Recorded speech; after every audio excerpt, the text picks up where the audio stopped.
السلام علیکم۔ آج ہم دیکھیں گے نماز کی فرضیت اور اہمیت۔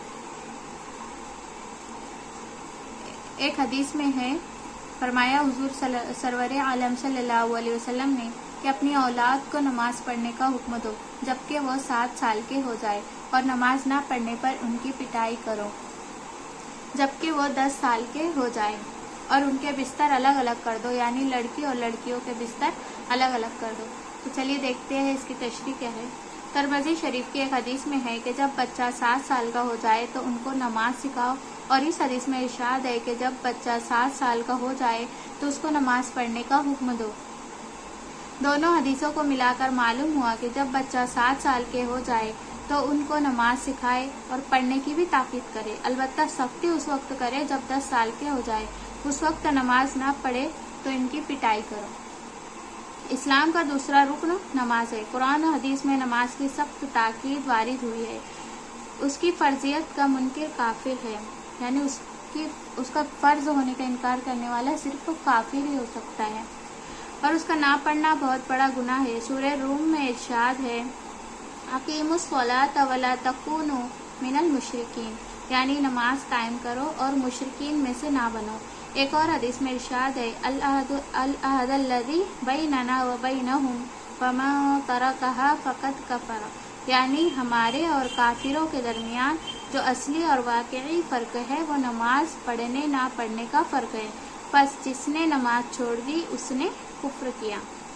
حضرت ابو درداء رضی اللہ تعالیٰ عنہ نے فرمایا، میرے دوست سرکار دو عالم صلی اللہ علیہ وسلم نے مجھے خاص طور سے نصیحت فرمائی کہ اللہ کے ساتھ کسی چیز کو بھی شریک نہ بنانا، اگرچہ تیرے ٹکڑے کر دیے جائے اور تو جلا دیا جائے، اور فرض نماز قصدن نہ چھوڑنا، کیونکہ جس نے نماز کا وقت ہوتے ہوئے اپنے ارادے سے نماز فرض چھوڑ دی تو اس سے اللہ کا ذمہ بری ہو گیا، یعنی دنیا و آخرت میں اسے عذاب اور تکلیف اور ذلت سے بچانے کی کوئی ذمہ داری اللہ پر نہیں رہی۔ اور شراب نہ پی، کیونکہ وہ ہر گناہ کی چابی ہے۔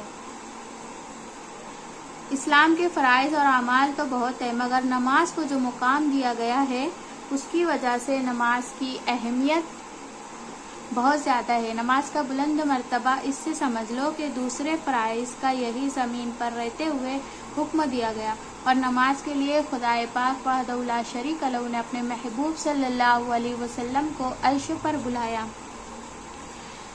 یعنی آپ صلی اللہ علیہ وسلم کو معراج کرا کر عالم بالا میں عطا فرمایا۔ اور اسلام کے فرائض میں دنیا میں سب سے پہلے نماز فرض ہوئی، اور آخرت میں سب سے پہلے نماز ہی کا حساب ہوگا، بلکہ آخرت کی کامیابی اور بامرادی کا مدار ہی نماز کے ٹھیک نکلنے پر ہے۔ حضرت ابو ہریرہ رضی اللہ تعالیٰ عنہ سے روایت کرتے ہیں کہ سرکار دو عالم صلی اللہ علیہ وسلم نے ارشاد فرمایا، قیامت کے دن بندے کے اعمال کا جو حساب ہوگا ان میں سب سے اول نمبر پر نماز ہے، سو اگر نماز ٹھیک نکلی تو بندہ کامیاب و بامراد ہوا، اور نماز خراب نکلی تو ناکام ہوگا اور اس کا اور خسارے میں پڑے گا، یعنی نقصان اٹھائے گا۔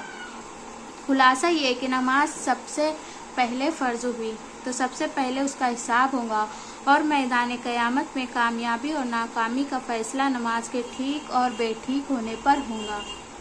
شیطان نے یہ دھوکہ دے رکھا ہے کہ نماز نہیں پڑھتے تو کیا ہے، دوا تو مفت دیتے ہیں، گشتی شفا خانے میں فری کام کرتے ہیں، اور فلاں طریقے پر مخلوق کی خدمت انجام دیتے ہیں، وغیرہ وغیرہ۔ حالانکہ نماز نہیں تو کچھ بھی نہیں، نماز کے بغیر دوسرے عمل بھی مقبول نہیں۔ اللہ تعالی ہم سب کو نماز پڑھنے کی توفیق عطا فرمائے۔ اور ہمارے معاشرے کا یہی حال ہے کہ جب رمضان آتا ہے تو مسجدیں بھری رہتی ہے، اور جیسے ہی روزے جیسے ہی 10 سے 12 13 آگے بڑھتے جاتے ہیں تو مسجدیں خالی ہوتی چلی جاتی ہیں، اور اکثر آپ آڑے دن بھی دیکھیں تو فجر کی نماز میں صرف مؤذن، امام اور 1-2 لوگ ہی ہوتے ہیں۔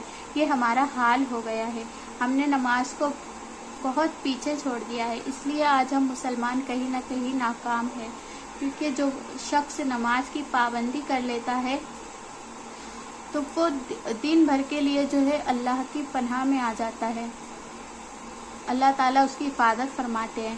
اور جب آپ فجر کی نماز سے دن شروع کرتے ہو تو آپ خود دیکھیں گے کہ آپ کی جو ہے کام بآسانی ہو جائیں گے. اور جو بھی شخص فجر کی نماز پڑھ کر اپنے کام شروع کرتا ہے تو اللہ تعالیٰ اس کے وقت میں بھی بہت برکت عطا فرماتا ہے. یہ خود میرا آزمایا ہوا ہے. جو دن اگر کسی عذر سے یا کسی آنکھ نہ کھلنے کی وجہ سے فجر کی نماز جو دن میری جو ہے چھوٹ گئی، وہ دن مجھے خود احساس ہوتا ہے کہ میرے کام بہت لیٹ ہوتے ہیں، میرے وقت میں برکت نہیں ہوتی. تو کوشش کرے کہ فجر، اور کہتے ہیں کہ فجر کی نماز جس نے پڑھ لی اس نے دن کی پہلی فتح حاصل کر لی. اس کے بعد اس کے ہر کام بآسانی سے انشاءاللہ تعالی ہو جاتے ہیں. اور جب ہم ماں باپ نماز پڑھیں گے تو ہمارے بچے ہمیں دیکھیں گے تو وہ بھی خود بخود نماز پڑھنے والے ہوں گے. جب ہم اگر والد ہے، آپ میں سے کوئی والد ہے، انہیں ہی مسجد کا راستہ پتہ نہ ہو تو آپ کے بیٹے کو کیسے مسجد کا راستہ پتہ چلے گا؟ جب ماں کو ہی گھر میں پتہ نہیں کہ اذان کب ہو رہی ہے اور نماز کا کون سا ٹائم ہے تو بیٹی کو کیسے پتہ چلے گا؟ آج ہمارا حال یہ ہے کہ ہمیں ہر چیز کی تاریخ دن معلوم ہے، پر بہت سے لوگ کہتے ہیں ارے اذان کب ہوئی، ہم نے تو سنی ہی نہیں. اللہ کے بندوں، ہماری ماؤں بہنوں کا یہ حال ہے کہ انہیں سیریلوں کا ٹائم پتہ ہے، سیریل کب لگتی ہے، کب ختم ہوتی ہے، اس کے ٹائم پتہ ہے، پر نماز کے اوقات نہیں پتہ.